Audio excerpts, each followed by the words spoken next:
From the Gospel according to St. Mark, chapter 4, verses 35 to 41. On that day, when evening had come, Jesus said to them, "Let us go across to the other side."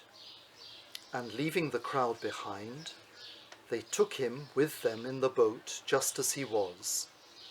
Other boats were with him. A great gale arose, and the waves beat into the boat, so that the boat was already being swamped. But he was in the stern, asleep on the cushion. And they woke him up and said to him, "Teacher, do you not care that we are perishing?" He woke up and rebuked the wind and said to the sea, "Peace, be still." Then the wind ceased, and there was a dead calm. He said to them, "Why are you afraid?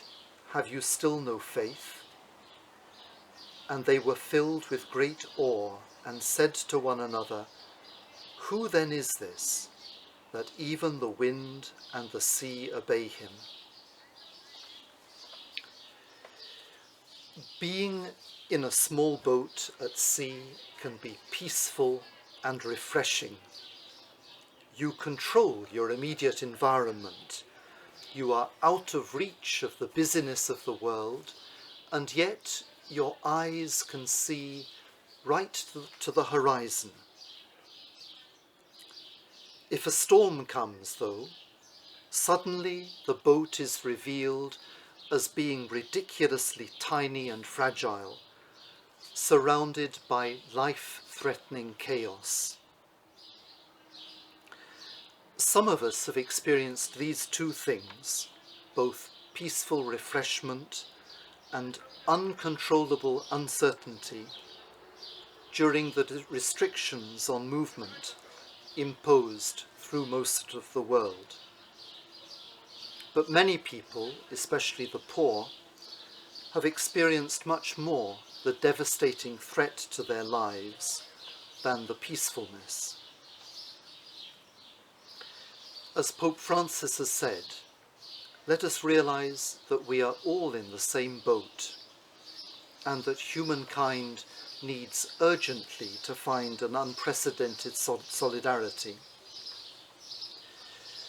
We are the first generation to realize clearly that our whole planet is like a small boat, and that the way that humankind is living is inflicting damage upon it, a damage which can become irreparable.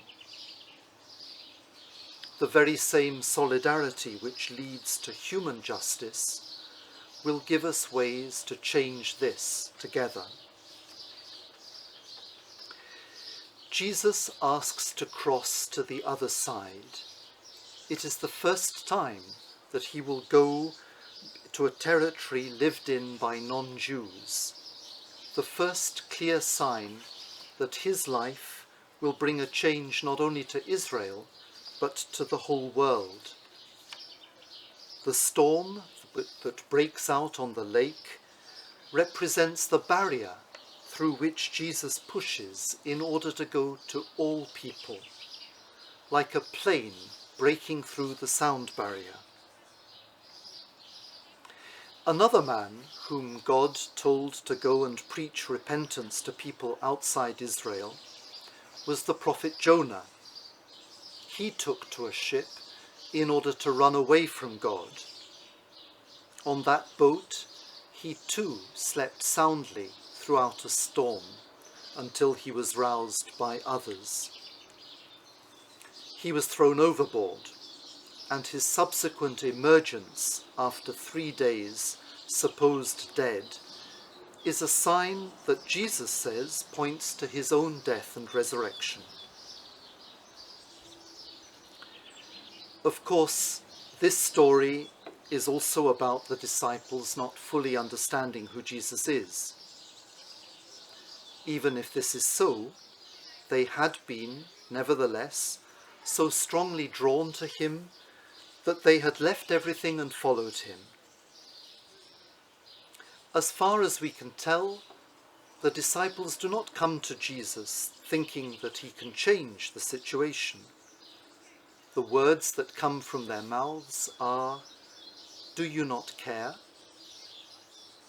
In a situation where they think they will die, it becomes urgent to know whether they really counted for Jesus, or was he actually indifferent to each of their lives.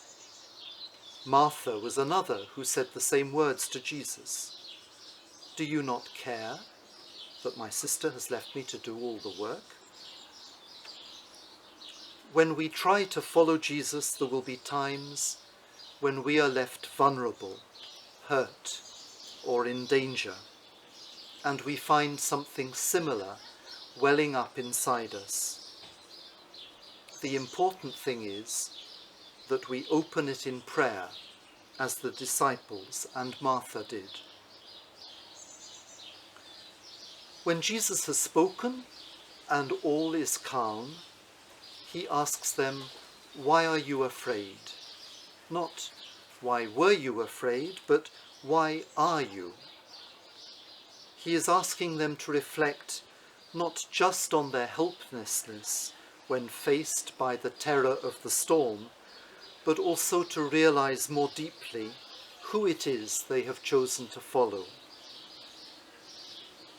In traditional English translations, Jesus says to the storm, "Be still." And seeing the effect, the disciples say to each other, "Who is this?"